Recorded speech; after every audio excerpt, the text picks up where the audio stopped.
Dr. Notley here, Winnipeg chiropractor and athletic therapist. Today I'm going to talk about the erector spinae muscles.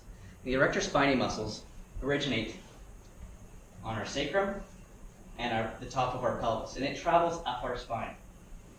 It's right next to the spine.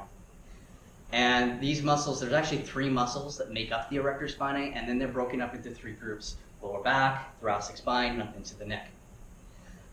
The lower back muscles get overworked. We bend over a lot. We're in sustained postures for an extended period of time. These muscles and the fascia around it can get tight and can be potentially a source of discomfort.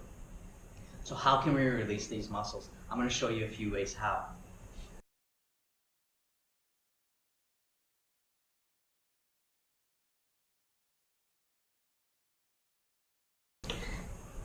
Now, one way to treat your erector spinae muscles is to use a rolling pin or a stick that rolls, or you can even use a dowel, and that will work as well. But what you do, you start at the bottom, pin into the muscle, give it a little bit of pressure, and you're going to go up some, down a little bit, up some, down a little bit, and you're kind of going 2 steps forward, 1 step back. On the other side, 2 steps forward, 1 step back. And then you can start again, and you can work through there.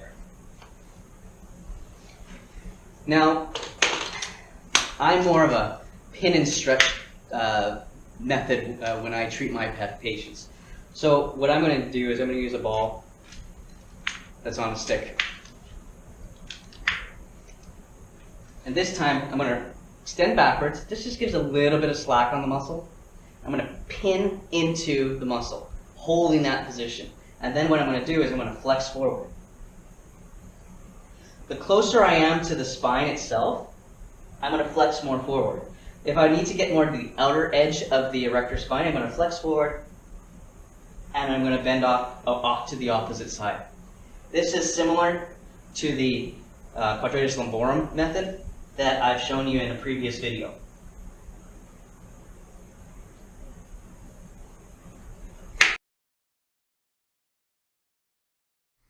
Hope you enjoyed this video. If you have any questions, feel free to message me, or you can comment down below. Don't forget to subscribe and add me to your notifications so you can see them when I post them.